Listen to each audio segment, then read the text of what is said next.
That's right, everybody. As always, thank you so much for tuning in and making this your podcast or your live stream of choice. I'm your host, John Greenwald Jr., and today we're talking about a brand new story, or at least as of last week, that I wrote that has received an avalanche of media coverage.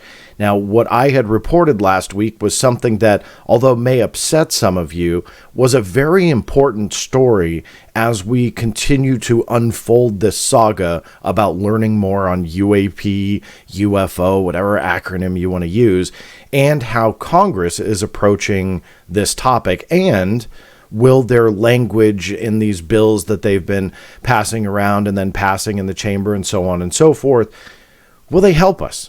And I'm not so sure if the general public really grasps the importance of a national security denial, because generally you are not going to see Congress or congressional language trump that.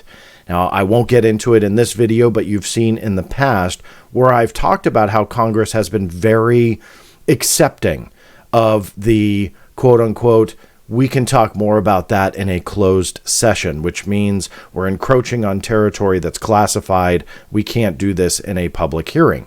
And all the congressmen, as I said in the previous video, kind of sit back and go, yeah, all right, no problem. And they don't fight it. But it will be interesting to see how all of this unfolds, because it leads into this story and how the appeal, which I'll get into later, can potentially fight it. Now, here's the nutshell version. About 2.5 years ago, I went after all other UFO and UAP related videos only, that the U.S. Navy held in their holdings. And essentially what I was requesting was every video that holds a designation of unidentified aerial phenomena. What I did was I filed it the day after the Navy released the 3 videos that we've all seen a million times now in the last 4.5, 5 years, the FLIR, the gimbal, and Go Fast. I was excited to be the one to bring to you all back in, I think it was now 2019, the designator of unidentified aerial phenomena, and the Navy admitting that those 3 videos depicted UAP. That was a huge story back then when I first wrote that, and that as well had received quite a bit of media coverage. So it's nice to see the progression that the media is sticking with this and watching as we all learn more as we go.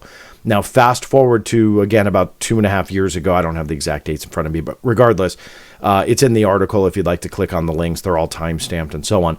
But about 2.5 years ago, when they officially released the video, so they'd already said what the designation was, they officially released them. The moment that happens in my world, in my view, in my personal opinion, when that happens, they essentially set a precedent that I can call on to say you have UAP-related videos and you've released them. So even though there are likely more, and on top of that, there probably are classified videos that aren't as I guess, low quality as the FLIR was, because obviously that didn't show a whole lot of detail. It was more the story that went along with it. So as your technology progresses from 2004, you're getting clearer images. You can see identifying markings if there are any. So obviously you're encroaching on a much more sensitive piece of material. But there are ways to safeguard the sensitive material and still have a little bit of transparency to go along with it.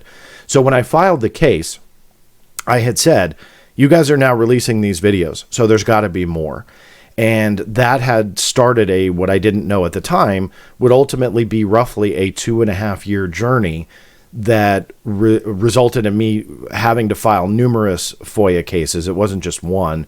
And finally, in the end, the Navy said, nope, sorry, we are not releasing any of them because they will harm national security. Now, let me go ahead and pull up some visuals here so you can kind of see what I'm talking about. I'll come back to this screen. This is all the media coverage. This is the story that I originally wrote. I dropped it on September 8th.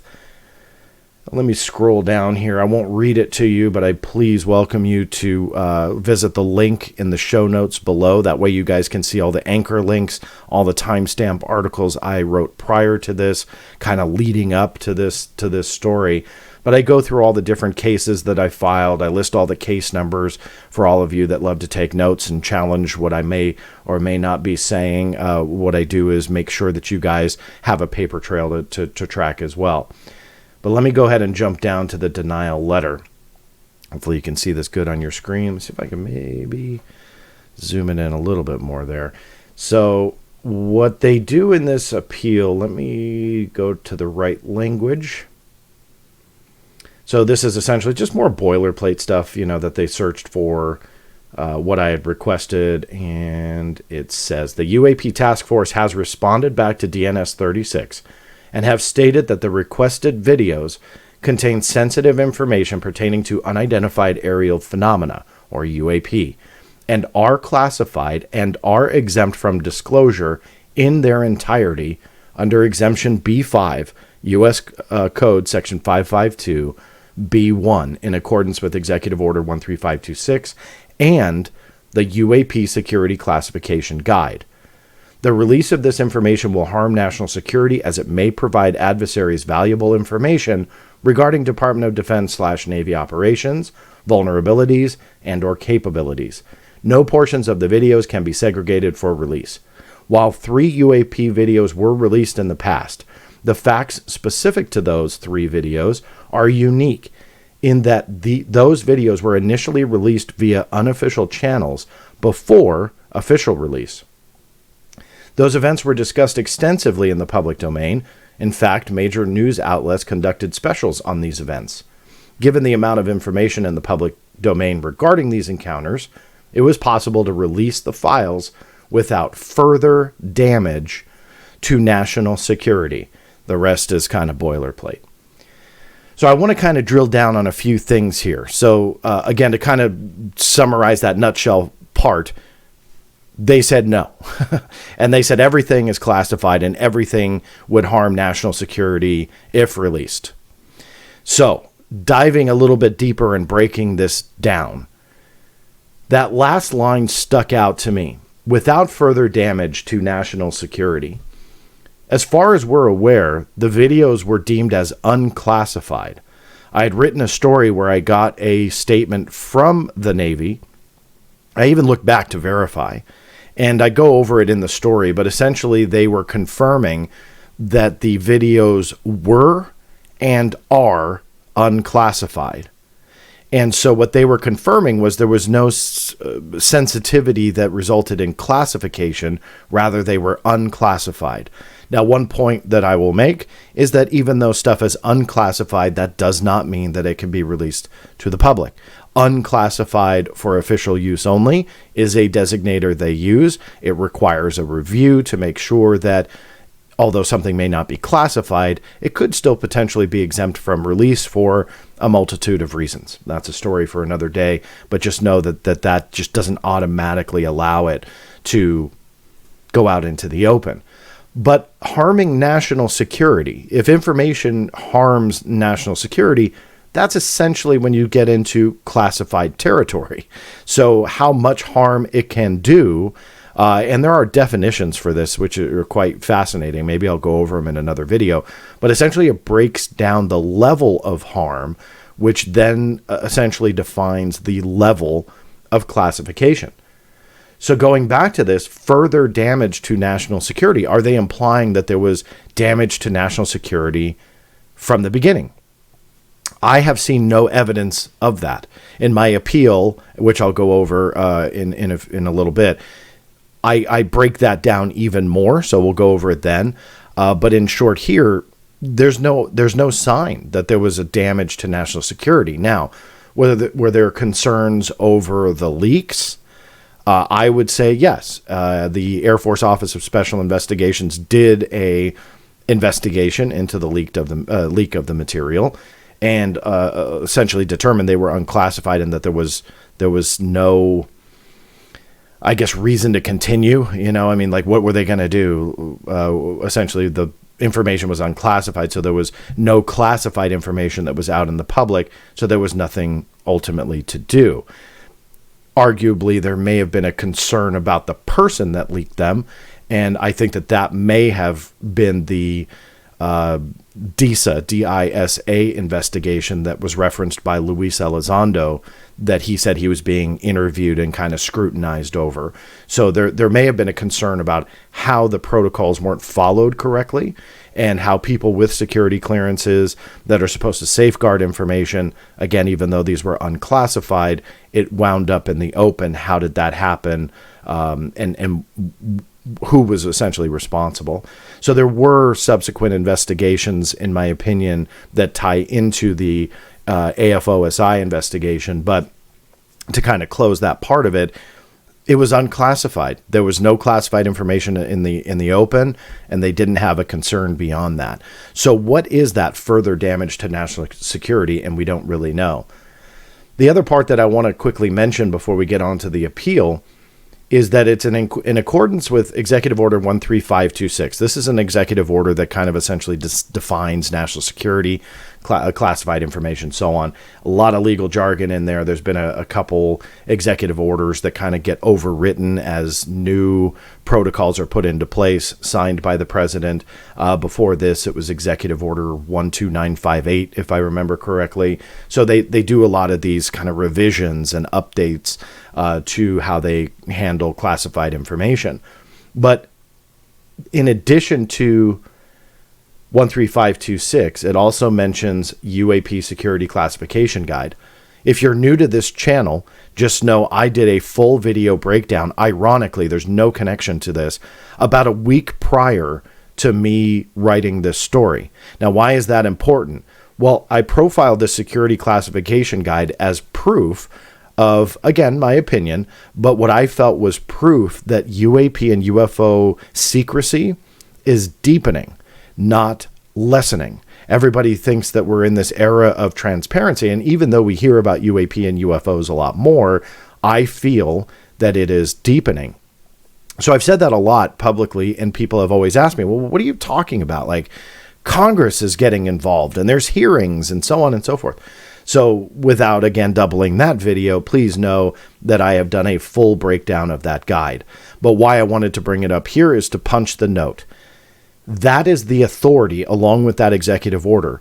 But that is the authority which allows the Navy to say, John, through FOIA, you can't access a single video. Nope, done, over with, you're out. Now, I'm appealing, so we'll get to that now. But that authority, they call it the authority to classify something, came from that UAP Security Classification Guide. So we are now seeing the repercussions of that guide, of that security that was put in place by that document. And in that previous video, I go over some other examples. Well, here is the prime example. The prime example that they won't even release a small portion of the video, a redacted frame, a screen grab, nothing. They 100% classify it due to that guide. So that, I think, really drives the point home that this is the major roadblock, the problem with today's secrecy, and the proof that it's not getting any better. Now, let me go ahead and go over a few things on the appeal. I'm reading a little bit more on this channel, as some of you guys that have followed me for a while, never a huge fan of reading to you, but I think for the audio version, it's important. But on top of that, I want you to see how not that it's right or wrong, but how I approach appeals, especially in cases like this, and what I said to them. If I tried to paraphrase it, I may completely change the meaning of something, and I didn't mean to. So I want to make sure that you guys see how I approached it. But on top of that, this is something I don't normally do. I may mention an appeal. If I write a story and I say, I'm appealing the decision, I very rarely, I think if ever, have published a full appeal prior to a decision. There's no real reason why. It's just kind of a quirk of mine. I'm a little superstitious, so I don't like jinxing things, like putting it out there going, hey, look what's going to win this appeal. I don't like doing that. I just like to kind of let it ride. But in this one, with the popularity of the story, and in fact, maybe that's a good segue to this page. This is Google News that shows the mainstream coverage. Pretty much every article here, not all, a couple others snuck in, but this is the national security concern over the release of video stories. And quite a few mainstream outlets picked it up. The Independent, Live Science, some of the other ones here. You've got a lot of the British papers that are always on UFO stuff, but they obviously get a lot of traffic to them. You'll see them like the Sun, the Daily Mail is in there. Salon just wrote a big one. Vice News, I want to take a moment to recognize them. They were the first to write the story. And so they saw what I had written, felt it was newsworthy, and wrote that. So my special thanks to Vice News, who has covered the Black Vault before, but on this one was first yet again to cover it, see the value of it, cover it, and then all of this other coverage. So the reason why I like to show you guys this is to show that there is a huge public interest to this. It's not just like a hashtag UFO Twitter or some Facebook groups. Rather, this is a major worldwide focal point and concern and interest that people are watching. So it is really nice to see that. My appeal ended up being 4 pages long. I'm not going to read the whole thing to you. I've highlighted some sections. I, again, invite you to download the whole thing if you're curious about the language. But what I want to kind of go through here is how I approached it and what the government is getting from me. Now, will this automatically get my appeal granted? I don't know. And before I start reading some of these sections, a granted appeal is a big win. I call it a win. However, it does not mean that the Navy then is required to release those videos. What they do, meaning the appellate authority, those that got my letter here at the U.S. Navy and the Department of Defense, it is I want to say higher office, another set of eyes from the Freedom of Information Act personnel that denied me originally. They take a look at this and the case that I put up, which I'm going to go over, and then they make a decision. We grant it or we deny it. If we deny it, pretty obvious. Sorry, John. You can go seek a judge in a judicial review, which is the third step in a FOIA process, or they grant it. If they grant it, it goes back to that FOIA office for another review. Again, doesn't guarantee that I'll get anything, but generally you're not going to get the same response because you've already got a granted appeal on that original response. So they can't go back and go, oh, we'll just give John the same exact response, because then you're in a legal loop. And then I would just appeal again, because once you're granted appeal rights, they are granted back to you. So then you maintain them for then that next response. So hopefully I'm not getting too much in the legal weeds, but for you FOIA people out there who are just experimenting with maybe appeals, that's how that works.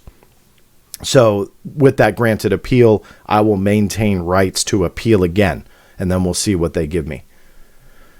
Now, here's the reasoning that I came up with, and this is more of an introduction to the breakdown of the reasons, but I want to read this to you. I believe the decision to withhold all responsive records is a gross violation of the true nature of the Freedom of Information Act, along with the public promises made under oath by Undersecretary of Defense for Intelligence and Security Ronald Moultrie and Deputy Director of Naval Intelligence / Director Naval Intelligence Activity Scott Bray. During the UAP hearing held on May 17, 2022, Mr. Moultrie stated, quote, "With regard to the importance of transparency, the department is fully committed to the principle of openness and accountability to the American people. This FOIA response and the full denial of all responsive records goes completely against the commitment stated by Mr. Moultrie in the hearing." During that same hearing, Bray stated, quote, "What I will commit to is this. At least for that material that's under my authority as the Deputy Director of Naval Intelligence for information that we have, when it does not involve sources and methods, and when we can, with a reasonable degree of confidence, determine that it does not pose a foreign intelligence or national security threat, and it's within my authority to do so, I commit to declassifying that." This FOIA response and the full denial of all responsive records goes completely against the commitment stated by Mr. Bray at this hearing. So essentially what I'm doing there, if you guys are going to start crafting appeals, is I'm setting up the commitment that the gentleman made at the UAP hearing for transparency and declassification. That if the FOIA offices want to counter that, then they kind of have a little bit of a tight road to weave around, because we have these public commitments to Congress and the American people, and then the FOIA guys go, sorry, can't have anything.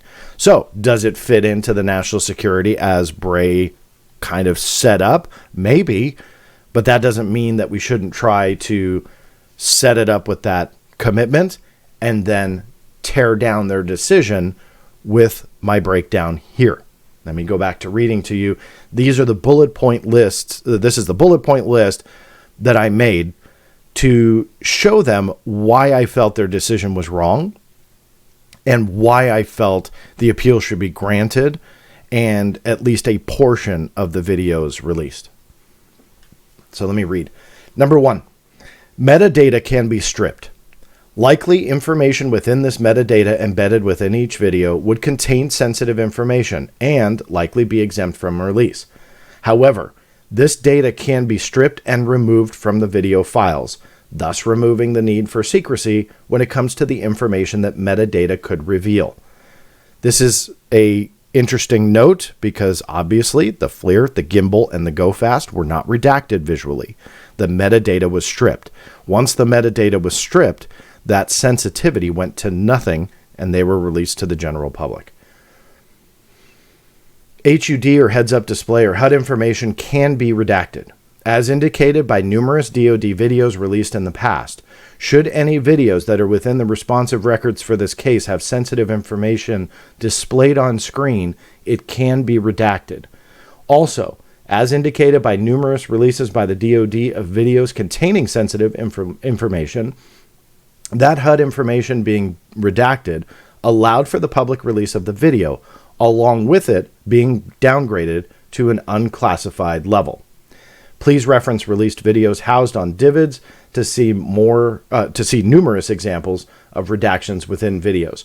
I didn't list them for the Department of Defense and the Navy because I don't have to. There's so many of them that have come out where the heads-up display or whatever that information is that they want to call it, if it's burned onto the screen, they can redact it. And that has been a practice. Like, I found videos from the Iraq War, the first Iraq War, where they were releasing videos, but in that old school tech kind of way, finding a way to obscure the information that was burned on screen. So any of that type of information, I was using HUD as a little bit more generic and broad, but regardless, whatever is burned in data-wise from a FLIR video or whatever can be removed. And the DoD has numerous examples of that. Number 3. A precedent has been set over the course of the past couple of years wherein numerous UAP-related videos were either released officially or leaked but confirmed as real by the Department of Defense. As my FOIA case with the Navy, and I list the case number, shows, the FLIR, gimbal, and Go Fast videos were released officially after a review. Although previously leaked, that fact does not automatically declassify or mark them at an unclassified/unrestricted release status. Rather, a review needed to be done, and they were released in full after that security review. This fact shows that once metadata is removed, UAP videos can absolutely not be a threat to national security if released. The likelihood that those 3 leaked UAP videos referenced are the only UAP videos in the Navy's holdings that can be released in full or even just in part is likely nil. What I'm trying to say is the FLIR, the gimbal, and the Go Fast, just by chance, are the only ones that they could release in full or in part in their entire holdings. The likelihood of that is nil. So that was my point with this, which leads into the next. The Navy has also released other UAP-related videos as they connected to mysterious drone swarms that appeared off the coast of California. Although identified as drones, It is my belief that these videos still hold a UAP designation and would likely be a part, or something similar to this, the responsive records denied in my case. As chronicled here, and that's the Drive article that has profiled this, so shout out to all those guys over there covering this. They've done a great job. The Navy's release of such a video proves yet again that UAP visual imagery, once sensitive metadata is removed, can be released in full. That point is pretty obvious, but just to clarify for those who don't quite understand, objects that are like a quadcopter can absolutely hold the label unidentified aerial phenomena. We know this for a fact because one case in particular, I've written about it on theblackvault.com. You don't have to take my word for it, though. If you go to the Freedom of Information Act reading room for the U.S. Navy, and you go into their UFO information and UAP information folders, you will find a clear photograph of a quadcopter. Although it was origin unidentified, if I recall, this thing was labeled UAP. So that designation, even though we can see, oh, that's a drone or a quadcopter or whatever, not an alien spaceship, that designator can still be there. And so what I was trying to say with this was, look, you guys are releasing this. You have set a precedent. So you can't tell me with my request, sorry, John, you're all done, but they have released other videos like this before. So that was my argument with that point. Next point, during the UAP hearing, Bray revealed numerous UAP-related videos previously unseen by the general public. These videos were later published by Divids and archived here, and I offered the link. This, yet again, proves that UAP-related visuals in the form of videos can, once sensitive metadata is stripped, be released to the public. I would like to state again that out of the hundreds, and likely by now well over 1,000 cases collected by the U.S. Navy, the likelihood that out of everything collected, these videos referenced above are the only releasable videos is nil. Again, another obvious point. I don't think that every UFO case that they have is going to have a video attached, but what I was trying to say was that the likelihood that they have such a number of them likely, and that these are the only ones that can be released either in full or in part, is likely nil. So I'm just trying to drive those points home.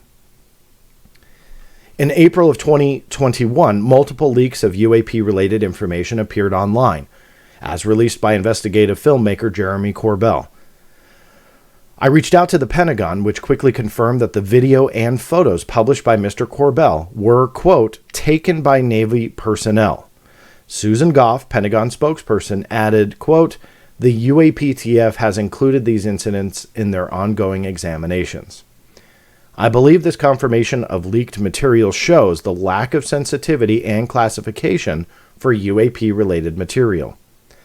I would think, as indicated by the Edward Snowden leaks of classified material, that the DoD would maintain a GLOMAR approach and neither confirm or deny the authenticity, very much like the NSA did when the Snowden leaks happened. However, that did not happen. Rather, they confirmed the material as authentic and stated that they were utilizing the material in their investigative efforts. I believe with that said, it shows that a blanket classification laid over all UAP videos is not warranted.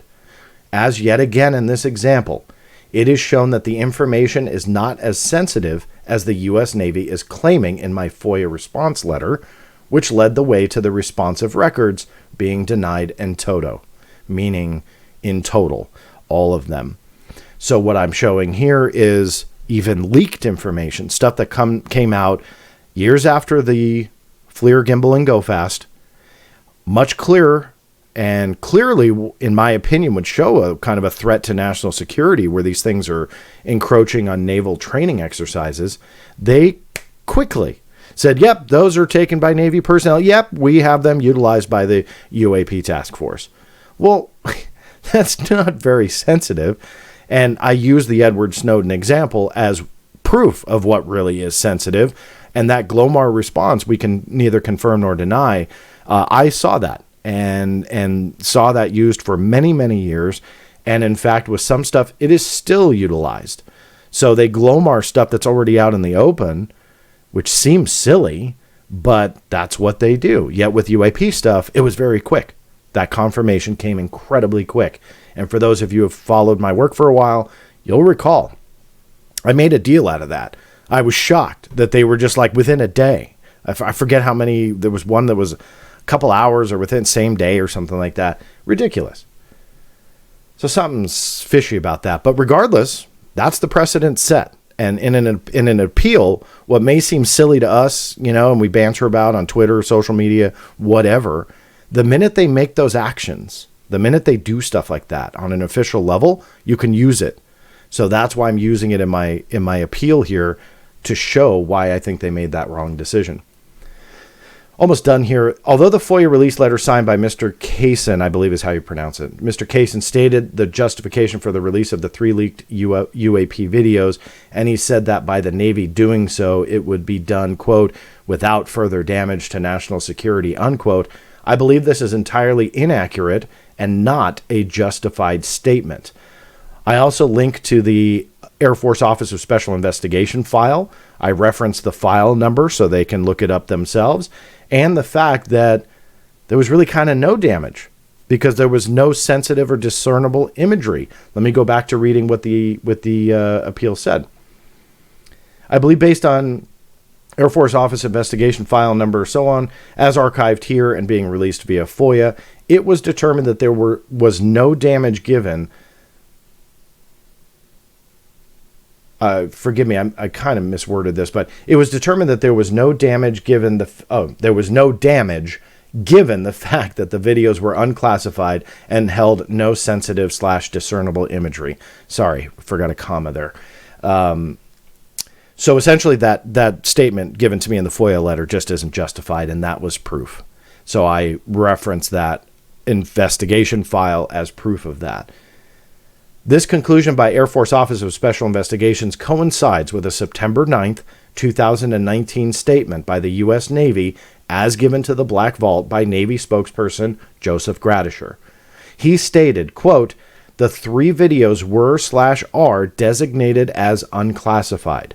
This statement was given after being asked what classification the 3 videos were when originally requested for release, in other words, their original classification, and what they were at the time, meaning at the time that I asked Joseph Gradisher. In both cases, he stated unclassified. I believe these facts beyond a doubt prove that just because videos are designated UAP, this should not put a blanket classification on them. Despite the UAP security classification guide likely giving authority to do so, I believe that 5 U.S. Code Section 552 mandates that a proper review is conducted, and although a blanket classification may be justified on the onset of archiving such a video by the Navy, I believe the FOIA will trump that should no reason to keep the videos classified be presented. With reasons stated through my appeal here, I believe it shows that there are no reasons to keep the videos classified once sensitive information is stripped, blurred, or redacted. And then I go on to sign the letter. Don't worry, everybody always freaks out when I show my address. It's a public address. It's just a private mailbox.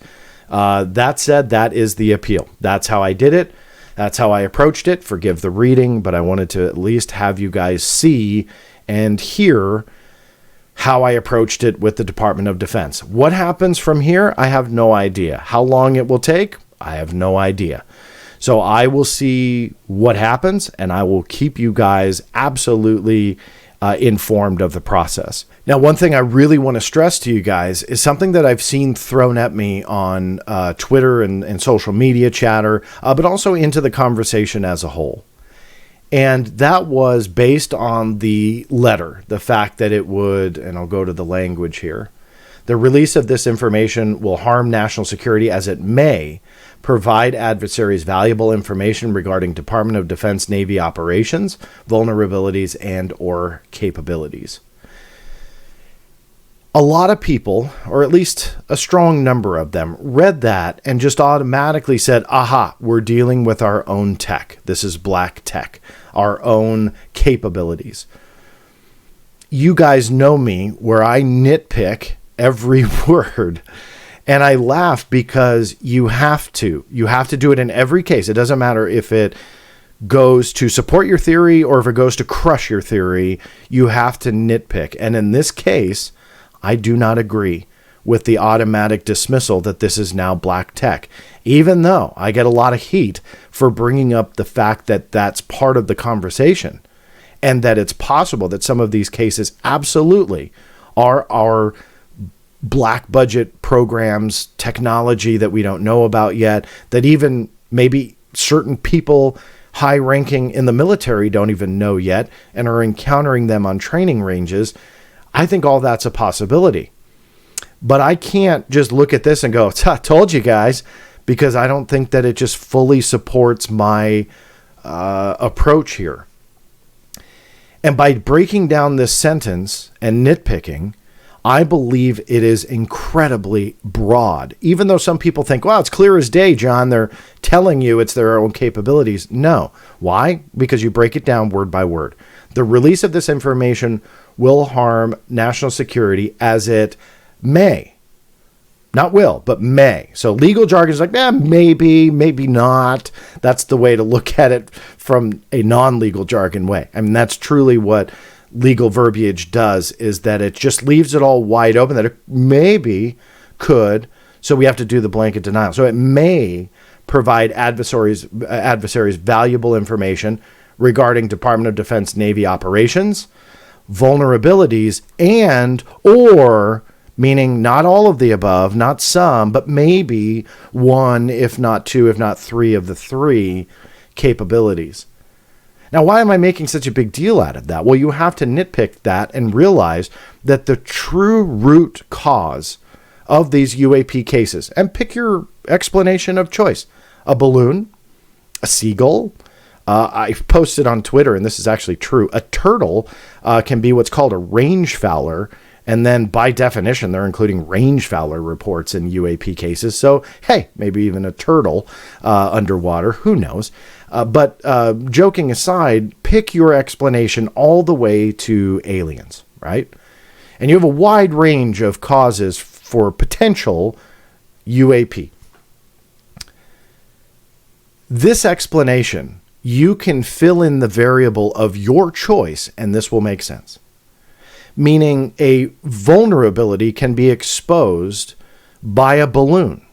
It just can. If it's encroaching onto a training exercise and it makes them divert for whatever reason, then that shows the vulnerability of what they have to do when an object goes into their particular region and they have to adjust and they have to make changes, course corrections, so on and so forth. That's a vulnerability. Or drones. Lots of people like to say, well, UAP are just the advanced drones of the world, and they're able to encroach on naval training exercises. That's a vulnerability as well. But also capturing those drones on camera shows our capability. So obviously that is something that is exposed as well if they were to release everything. What about aliens? People love that theory too. Now, I'm not here to argue that it's alien, but let's just say that it is an extraterrestrial craft of some kind.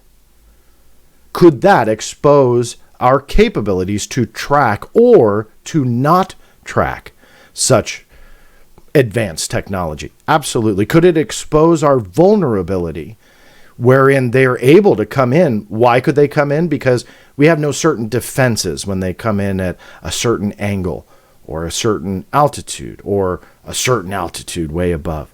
There are so many explanations on how it can maybe expose our vulnerabilities, our capabilities, or operations.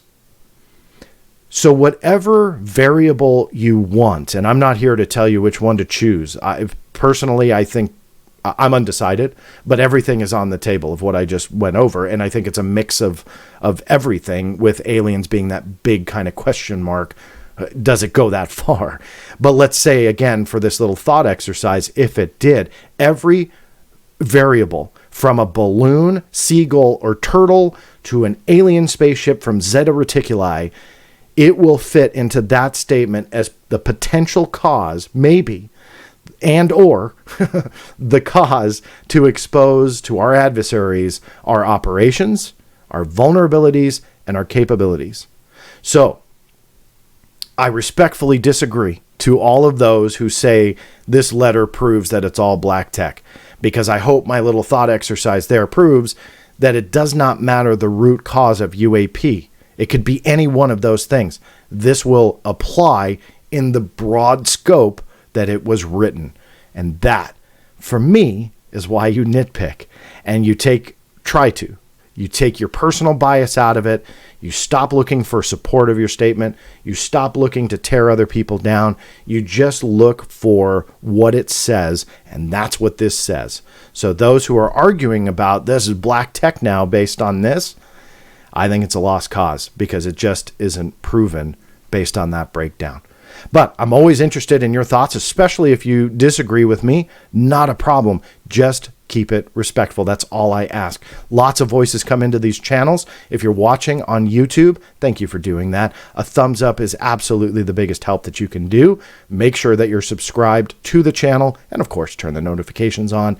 But if you want to voice your opinion or disagreement with my own, put that in the comments below. Always a big help. Share the videos is one of the biggest helps that you can give me. And in those comments, make sure you tell everybody what you think and how you disagree. But again, please keep respectful. If you're watching on the if you're listening on the audio podcast version or don't know that I have one, a lot of these presentations, not all, but a lot on YouTube get dropped to an audio podcast form. It's pretty much on any podcast aggregator from Spotify, iTunes, whatever you listen to, under the Black Vault Radio. Make sure you subscribe to the feeds there as well.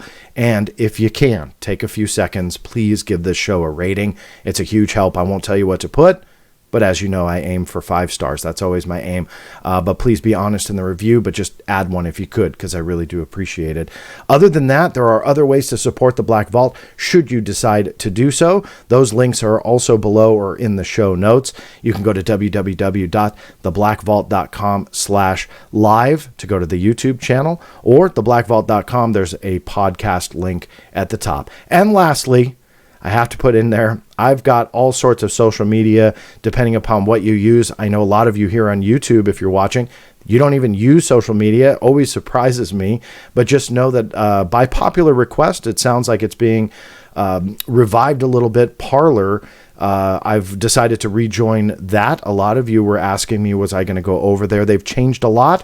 I know that there was some controversy there in the beginning a few years back, but it seems like they've changed a lot, tried to rescope their angle and stuff. So I've decided to rejoin over there. Make sure you join me on Parler, link below. Also on Twitter, Facebook, most active probably on Twitter, just simply because that is the easiest way to blast out the messages to kind of keep you guys updated. And for those who do follow me on social media, you found out about this story already. So there are values to connecting with me on there. And if you don't use social media, all the more power to you. You guys are awesome, because sometimes it can get toxic out there.